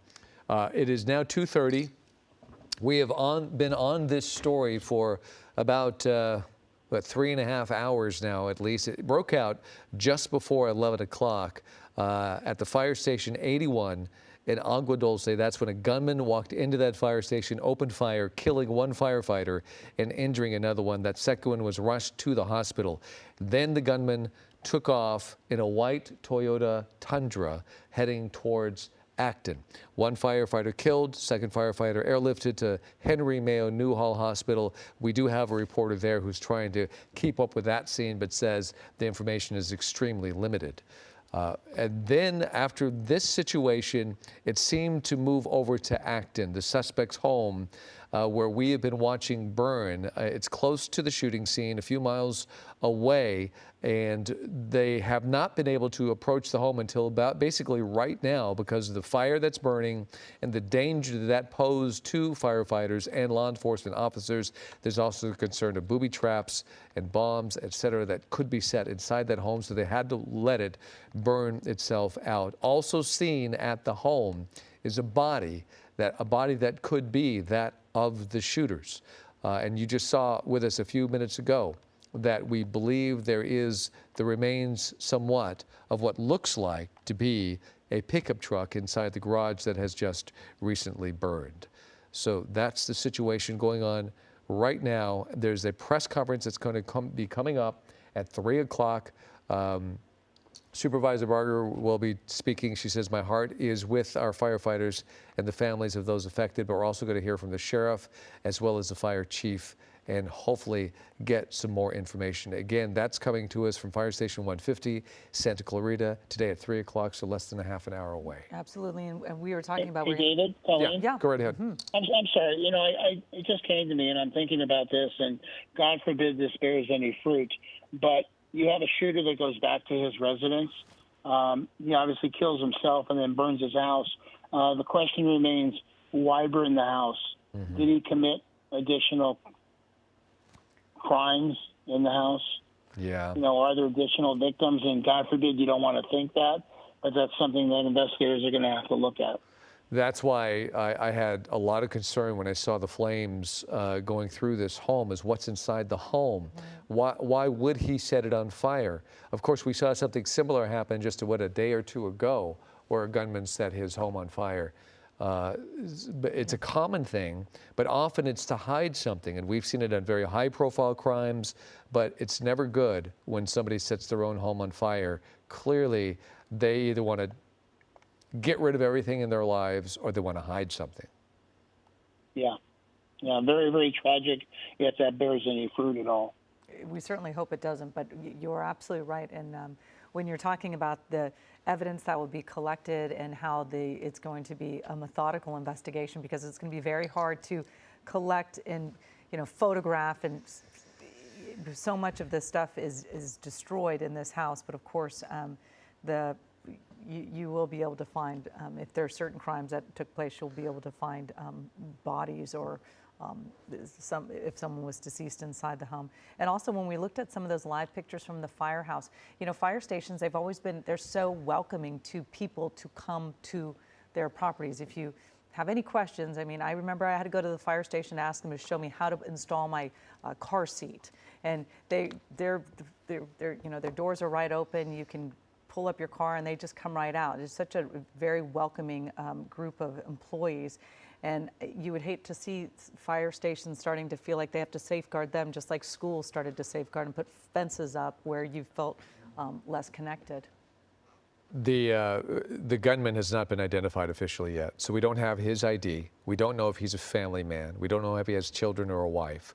So that's why there's so many questions about what's happened in that house that has just burned. Also, let's go back to Chris Christie, who's watching these SCB deputies check out a shed. Chris? Yeah, we're catching our first glimpse of law enforcement entering one of the structures. We believe that's on the property or right on the property line. There looks to be a shed where there are officers now inside, getting a first glimpse if there is any evidence in there. Also getting a different vantage point of the house from the rear. That's the backyard there on the left-hand side of your screen. Once again, that garage still involved with flames visible, both from the side, that left side where that pickup truck is. LA County Fire dropping more water on the garage. There's also a charred up car in that garage as well. So 2 vehicles in that garage. And to your point, guys, what we don't know is whether this person is a family man. Are there any other people outstanding. Is there anybody missing? I'm sure they're obviously trying to contact next of kin just to make sure that anybody else associated with the suspect, if it is indeed the suspect in the pool, to make sure everybody's accounted for. So again, that work just now getting underway as those SEB officers enter the property very methodically, using extreme caution, clearly very cognizant of the potential of secondary devices and any other booby traps that may have been deployed here. So obviously that is a major concern, and as I mentioned earlier, I think we might see that drone deployed over the home before those officers make it any further onto the property. Guys. Yeah, I wonder if that is going on as we speak. Those drones are so hard to spot sometimes. They could be flying that thing around. We just don't know, but it is such a useful tool that keeps people out of harm's way.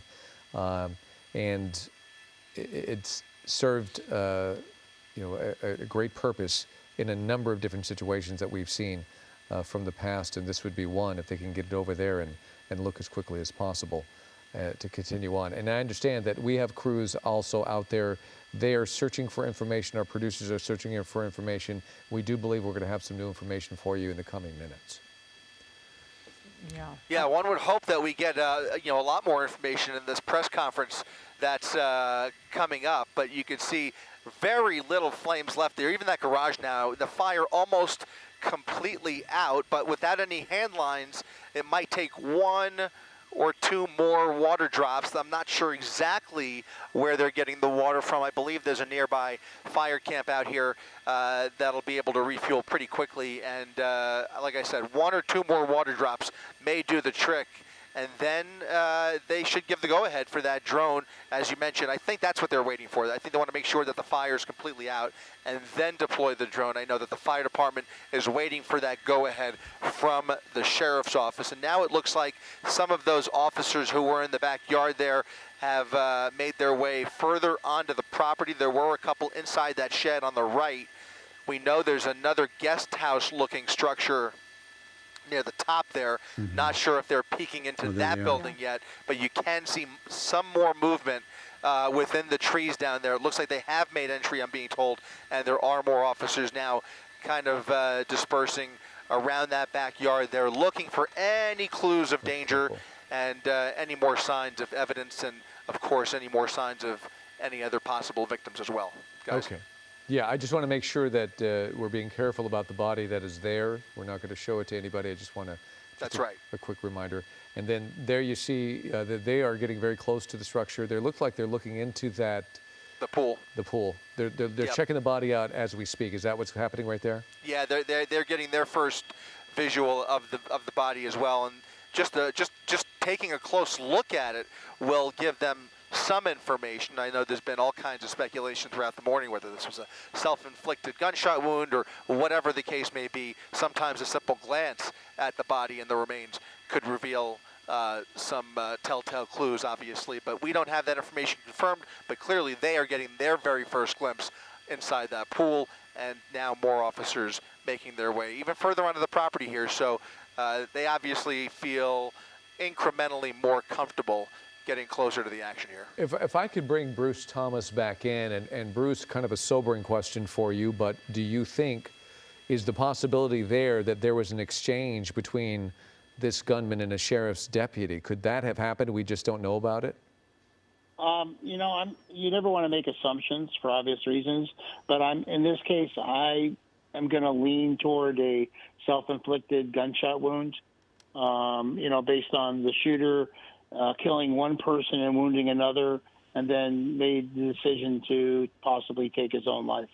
Yeah, I was just wanted to make sure that since there is a body on the location, we didn't hear about any kind of an exchange or anything like that, but I just wanted to make sure that we at least cover our bases on that one as we continue to watch the situation. It's a valid question, David. Yeah. Right. Yeah. Very valid point. And if they were searching for that truck as it was leaving the fire station, that it does, all signs lead to their I would think that maybe LA County Sheriff's Department may have, you see so many going on to that side house right there. You can see law enforcement moving in, trying to, again, see, but this house It looks like it's very well safeguarded and locked up, and it's not as though there's going to be a door that's easily, just walk right in. This is a tough investigation, obviously. But it looks like they did check out that pool house or guest house or whatever it is. Let's go back to Chris Christie. It seems like they deemed that pretty safe. Chris?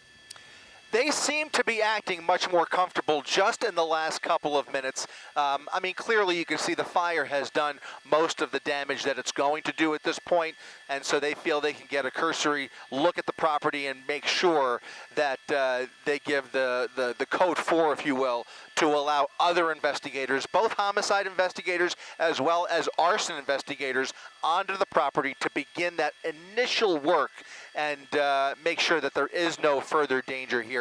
Something it appears that they are much more comfortable doing just in the last couple of minutes as they've gotten closer and closer to the actual structure itself. It was a very, very large home that we're talking about. If you can't tell by this shot here, I know we have video from earlier on in this fire. You can get a sense of the size of this property, a very large, fortified looking type home, made mostly of steel and concrete, some stone, not a wood frame structure that went up in flames very quickly, rather a slow boil, if you will, as this fire slowly spread across the attic and taking with it each portion of the home, room by room. And you can see more deputies, I should say, scouring across the property, a large property, as I mentioned, before they give that code 4. David? Yeah, clearly though they're walking through open field and pretty calmly. Let's bring Bruce back in here. Bruce, from what you see, it does seem like this property is considered fairly safe, at least from a threat from another human being. It doesn't mean it's safe for the bomb squad, etc. But by the way they're acting, standing out in the open like that, what are your thoughts? Well, yeah, it's a valid observation. What we're seeing is the SEB deputies are deeming it safe to the extent of no other additional active shooter or no other threat on that end. What will happen next is you'll see the bomb squad technicians come in and check out the property and check the house just to make sure there's no secondary devices, that this was not set up that way. And then once they deem it clear, then you'll probably see the fire department come in next to put out any additional flames. As Chris Christie pointed out, there are still some hot spots. And then eventually you'll see the investigators, both homicide, arson, explosives, deputies, investigators, and fire department investigators also then come onto the property. Right, there's a bomb squad vehicle right there. Look at all the David, law enforcement. Go right ahead. Go ahead. Chris. Yeah, no, I was just going to say that they've just given the go-ahead following that walkthrough. The sheriff's department now giving the go-ahead for firefighters to enter this property on the ground. So a major step forward in putting out the finishing touches of this fire. I expect in the next couple of minutes we will see the first fire truck roll up here and firefighters extinguish what remains of that fire. But fortunately, they apparently feel comfortable with what they see here, now giving the go-ahead for those firefighters to get much closer. Guys. I imagine by just walking near that, that is blazing hot still. It's probably emanating so much heat, and those SCB deputies are loaded down with gear and stuff. You saw that one guy take his helmet off. I bet it is so hot. And Bruce, have you been around a fire afterwards? I imagine it's putting off a lot of heat still. Yeah, it does. And, your point to the SEB deputies with, 30, 40 pounds of equipment on, tactical vests, helmets. One of the things that they're going to be doing right now is rehydrating. Yeah. You lose a lot of water fluid just from sweat, and so they're going to have to rehydrate. Plus, you're out in the open, the sun's beating down, flames of the fire. It is still hot, and it's definitely a concern that their supervisors will want to make sure they are taking care of themselves. Yeah, smoldering rubble. I mean, we've all been around a campfire or a barbecue, and even when you turn the flames off, it's still emanating heat. Yeah. I can only imagine when it comes to something the size of that house that just burned down, it's probably emanating a lot of heat. And these guys, they're tough. They train a lot, but it is tough on a human body, that's for sure. And there's a fire department there that's starting to move in. Chris Christie's watching this situation. And then earlier, on the right-hand side, I believe this video is when the airlift occurred and the injured firefighter was rushed to Henry Mayo Newhall Hospital. And I believe that this is him being delivered to the hospital as quickly as possible. Again, we don't know the extent of his injuries. We have heard, though, that he was injured in the lower quadrant of his body. We don't know if it was a gunshot or something else. But he was delivered to Henry Mayo Newhall Hospital. We're trying to stay on top of that, give you the latest when we get it. And you see that, David, right there. It looks like the tactical team's moving into this house. They went right past the crime scene tape that's cordoned off this area for the investigation. So it does look like this investigation is starting to come together, because obviously they're going to have to get as much evidence as they can. But of course, we were just talking about the fire and the heat that's associated with, which will obviously make an investigation very hard to do very quickly. At least there's progress, though. I mean, we've been sitting on this for a few hours watching this, and it's been, I'm sure, agonizing for investigators and for, look, there's family members involved here and everything. This is a terrible tragedy, and it's really going to be hitting some people really hard. Oh, absolutely. Just anytime you see, even in the really, I mean, we know Agua Dulce, Acton, these are small communities, which people, even large communities, everybody knows their neighbors and everybody knows what's going on. So, of course, for everybody to be watching what's happening on live TV, to see what's happening to one of your neighbors' houses, who you probably known for a long time, it's very worrying. Okay, so I'm going to ask this question to our producer right now. Is it cleared to deliver this information now? This is okay. Okay, so we have sources that are getting to the bottom of what has happened here. They aren't too specific, but it's a little bit more information. And according to our sources, one LA County firefighter has killed another LA County firefighter over an ongoing dispute. We don't know what that dispute is at this point, but hopefully we'll get to the bottom of that. The shooter then went